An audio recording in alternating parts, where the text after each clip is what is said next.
The wind was a thief, stealing the heat from Silas's bones and the words from his throat.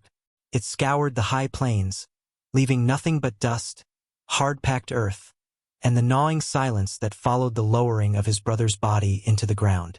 Caleb was gone. The fever had taken him in 3 short days, a wildfire that left nothing but ash and memory. Now Silas was left with the grim accounting of a life cut short. A worn-out horse, a bedroll, and a leather saddlebag that smelled of dust and horse sweat. He knelt by the new grave, a raw mound of dirt marked by a crude wooden cross. There were no proper words for this kind of emptiness.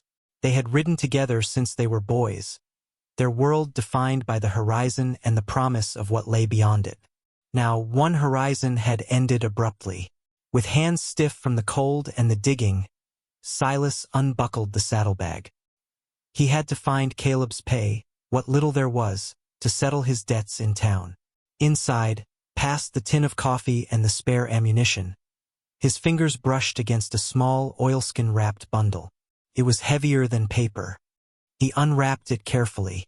A small stack of letters, tied with a faded ribbon, lay beside a small, intricately carved wooden bird.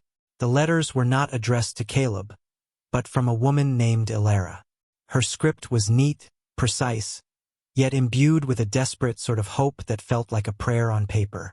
Silas read the first one, then the next, the wind whipping the pages against his knuckles. She wrote of her small plot of land, inherited from her father, of a well that threatened to run dry, and of neighbors who watched her with predatory patience. She wrote of the future she and Caleb had planned, a life wrested from this unforgiving land, built on the foundation of his strength and her resolve. Caleb, the days grow shorter. I watch the road. The east fence is down again, and Mr. Finch offered to buy the lumber for me. His kindness feels like a hawk circling a field mouse. Your letters are my shield against it. I hold them and remember that I am not alone. The last letter was barely a month old. Tucked behind it was Caleb's own unfinished reply, the pencil markings smudged. Ilara, I am coming. I sent what I could for the well. Hold on. We will build a home so strong the wind itself will break against it. Silas's breath caught in his chest. He knew Caleb had sent no money. He'd had none to send. It was a promise born of love and desperation. A lie meant to be a bridge until he could make it true. A debt. The words settled in Silas's soul, heavy and cold as a river stone. Caleb had made a promise. He had sold this woman a future, and death had voided the contract. But the promise itself, the ink on the page and the hope in her words, remained. It was a ghost that would haunt this lonely grave forever unless someone gave it substance. Silas looked at Caleb's horse, grazing nearby, its head low. He looked at his own mount. 2 men had ridden out. He thought of this woman, Ilara, watching a road that would never bring the man she expected. He pictured her hope slowly souring into fear, her small homestead swallowed by the vultures she wrote of.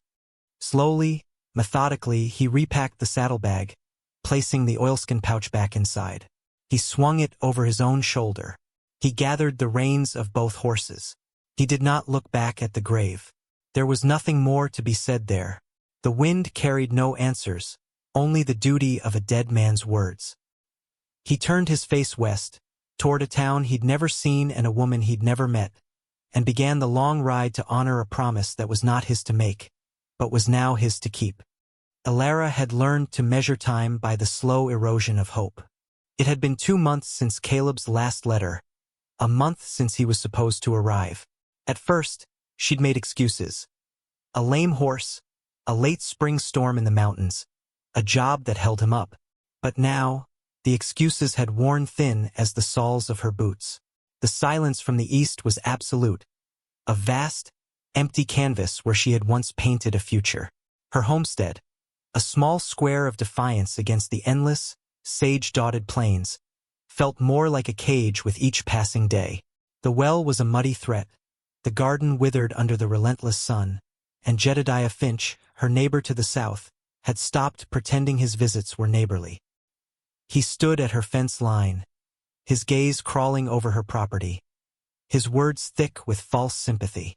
"A woman alone has no business with land like this," he'd said just yesterday, spitting tobacco juice near her rosebush. "I'd give you a fair price." A very fair price. His fairness felt like a threat. This evening, as the sun bled across the horizon, she saw a shape materialize from the distant haze. A rider. Her heart, a foolish, treacherous thing, leaped into her throat. But as the shape grew clearer, the hope curdled. There were 2 horses, yes, but only one rider. He was tall in the saddle, lean and weathered as the landscape itself. He was not Caleb. Caleb was broad-shouldered, with a laugh she could remember from his letters. This man looked as though he had never laughed in his life. He rode with a grim, straight-backed purpose that felt less like an arrival and more like the bearing of bad news. He stopped at her gate, dismounting in a single, fluid motion. He led both horses, one of which she recognized with a painful jolt as Caleb's buckskin, Dusty. The man's face was shadowed by the brim of his hat, but she could see eyes the color of a winter sky, filled with a sorrow that seemed ancient. He did not speak immediately, just stood there, letting the silence stretch until it was thin and brittle. "Ma'am," he finally said, his voice low and raspy, as if pulled from a deep, dry well. "My name is Silas Kane. Caleb, he was my brother." The world tilted. The air rushed from her lungs, and she gripped the porch rail to keep from falling. He didn't need to say more. The way he said was the finality in that single word told her everything. The hope she hadn't even realized she was still clinging to died in that moment, a silent, shattering thing. He watched her, his expression unreadable but for the deep sadness in his eyes. He waited for her to find her footing. "He took a fever," Silas continued, his gaze direct, unflinching. He was a man accustomed to delivering hard truths without adornment. He reached into his coat and pulled out the oilskin pouch. He held it out to her. "He wrote this. He was coming." Her hands trembled as she took the packet. She saw Caleb's familiar scrawl on the unfinished letter, the lie about the money for the well, the fierce promise to protect her. A dry, ragged sob escaped her lips. It was all she had left of him, a final, desperate lie. "The promise stands," Silas said into the twilight. Alara looked up, confused, her vision blurred with tears. "The arrangement he made with you. I'm here to see it through." She stared at him, this stranger who wore her fiancé's grief like a second skin. Marry him? A man whose name she had just learned? It was madness. But then her gaze flickered past him, toward the darkening line of Finch's property. She saw the lamp in Finch's window, a single predatory eye in the darkness. She felt the crushing weight of her solitude, the gnawing fear of the coming winter. This man was not offering romance. He was offering a shield. He was offering the fulfillment of a contract, a bulwark against men like Finch and the unforgiving wilderness. He was offering survival. She looked from the stranger's quiet, steady face to the hostile darkness beyond her fence. With the last of her strength, she gave a single, desolate nod. Their life together began as 2 solitary orbits, circling the cold, dead star of Caleb's memory. Silas was a creature of silent work. He slept in the barn without being asked, rising before the sun to deepen the well, his movements economical and sure. He mended the sagging fence. His hammer blows a steady, rhythmic heartbeat against the morning quiet. He never spoke of his brother, nor of the arrangement that bound them. He simply worked, his presence a constant, unobtrusive shield. Alara watched him from the kitchen window, her grief a heavy shawl around her shoulders. She cooked meals and left them on a crate by the barn door, an offering to the silent ghost who was saving her from ruin.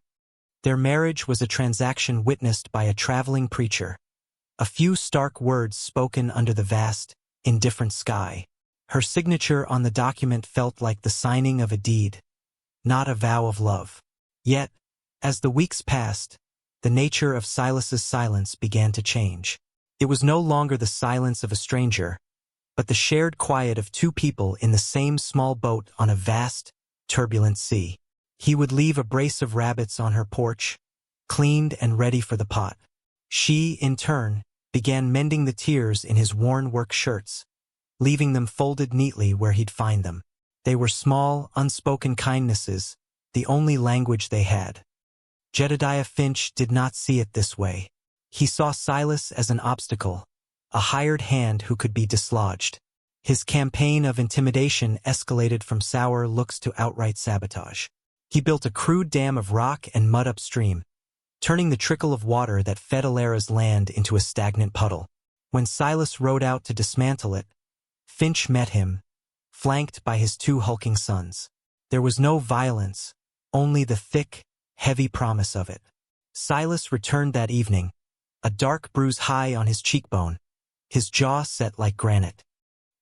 "He said the water is on his land," Silas stated, his voice flat. "Said we're trespassing. My father had an agreement with his," Alara said, her voice shaking with a rage that surprised her. "That creek has fed this land for 50 years. Agreements with dead men don't hold much water with Finch." That night the fear came. It was a cold, creeping thing that the fire in the hearth could not warm. Alara lay in her bed, listening to the wind howl around the corners of the small cabin, a lonely, mournful sound. She thought of Silas, sleeping on a pile of hay in the barn, a solitary guard she had no right to ask for. The flimsy document in her dresser drawer felt like a mockery. She was a widow to a man she'd never married and a wife to a man she barely knew. The sound that woke her was not the wind. It was the frantic cackle of fire. She shot upright, her heart hammering against her ribs. Through the window, an unnatural orange light flickered and danced. Smoke, thick and acrid, stung her nostrils. She threw on a robe and burst out the door. The west fence, the one Silas had just finished mending, was ablaze. In the demonic light, she saw them. Finch and his sons, one of them holding a lit torch, their drunken laughter cutting through the night. They were going to burn her out. Panic seized her for a moment, cold and absolute. Then she saw Silas. He emerged from the barn, not with panic, but with a terrifying calmness. He moved like a shadow, grabbing a heavy horse blanket from a rail. But he was one man against three. In that instant, something broke inside Alara. The grief, the fear, the helplessness. It all burned away, replaced by a white-hot fury. This was her home. Her father had built it. Caleb had promised to protect it. And this silent, grim man was fighting for it. She would not hide. She ran back inside, her hands finding the cold, heavy weight of her father's old shotgun leaning in the corner. She didn't know if she could use it, but she knew she could not stand by and watch her world turn to ash. When she stepped back onto the porch, the gun felt like an extension of her own will. Silas, using the blanket to beat back the flames, saw her. His eyes widened for a fraction of a second. The Finch men, seeing her armed and silhouetted by the fire, froze. Their drunken bravado evaporated. With a roar that was part grief and part defiance, Alara raised the gun to the sky and fired. The blast ripped through the night, a deafening declaration. The cowards scrambled, tripping over each other in their haste to flee into the darkness. Silence descended, broken only by the hiss and crackle of the dying flames. Alara stood her ground, the heavy gun in her hands, her breath coming in ragged gasps. Silas was staring at her, the smoking blanket hanging from his hand. The space between them, once filled with duty and sorrow, now held a new, startling respect. In the light of the fire they had faced together, they were no longer just a contract. They were a fortress. In the gray light of dawn, the smoke-scarred fence stood as a testament to the night's violence. The silence that settled over the homestead was different now, not an emptiness between two strangers, but a shared space of understanding. They worked together, their movements synchronized, replacing the charred posts without needing to speak. The air was cleared of more than just smoke. Later, as rain began to fall, a soft, cleansing drumming on the roof, they sat at the small kitchen table. The fire in the hearth was a gentle warmth, a stark contrast to the destructive blaze of the night before. It was Silas who finally broke the quiet, his voice rough with an emotion she couldn't name. "Caleb would have been proud," he said, looking at her, his gaze direct and clear. He meant it for her, not just as a memory of his brother. "My father taught me to stand my ground," she replied, her own voice steady for the first time in months. "He said this land remembers those who fight for it." The dam of unspoken grief and obligation had broken. She found herself asking about Caleb, not the fiancé from the letters, but the boy, the brother. Silas spoke of him, his words painting a picture of a laughing, reckless youth who dreamed bigger than his means. For the first time, Silas smiled, a faint, sad upturning of his lips. In return, Elara spoke of her parents, of the love that had built this small cabin and planted the stubborn rosebush by the porch. They were weaving their separate pasts into a shared present, building a new history, thread by careful thread. That evening, without a word, Silas brought his bedroll in from the barn.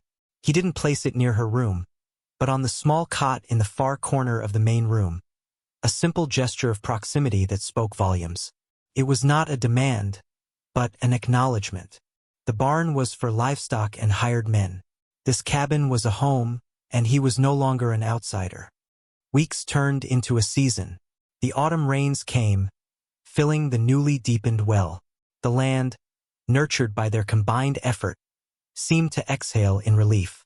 Silas taught her how to sight a rifle properly, his hands gentle and firm as he adjusted her stance. She taught him the names of the wildflowers that grew in the foothills, her voice soft as she pointed out Indian paintbrush and bluebonnet. They were discovering a landscape in each other, mapping the quiet territories of their souls. The marriage certificate, once a cold document of necessity, now felt like a quiet truth. He was not the man she had dreamed of, the one whose laughter she had imagined filling these rooms. He was a different man altogether, quieter, deeper, forged in a crucible of sorrow and duty. One morning, she stood on the porch, a cup of coffee warming her hands, and watched the sun rise. The light spilled over the plains, turning the frost on the fence rails to diamonds. The land was still vast and unforgiving, but it no longer felt threatening, felt like hers. Silas was already by the corral, his back to her, mending a leather strap with patient, methodical movements. His silhouette was a dark, solid shape against the brilliant dawn. He was not the promise she had been waiting for. He was the answer she had been given. And as she watched him, a quiet, profound certainty settled in her heart. This was not the end of a love story. It was the beginning of one, born not of whispered promises and hopeful letters, but forged in silence, fire, and the slow, steady growth of a shared life. It was a love that had earned its place under the wide western sky.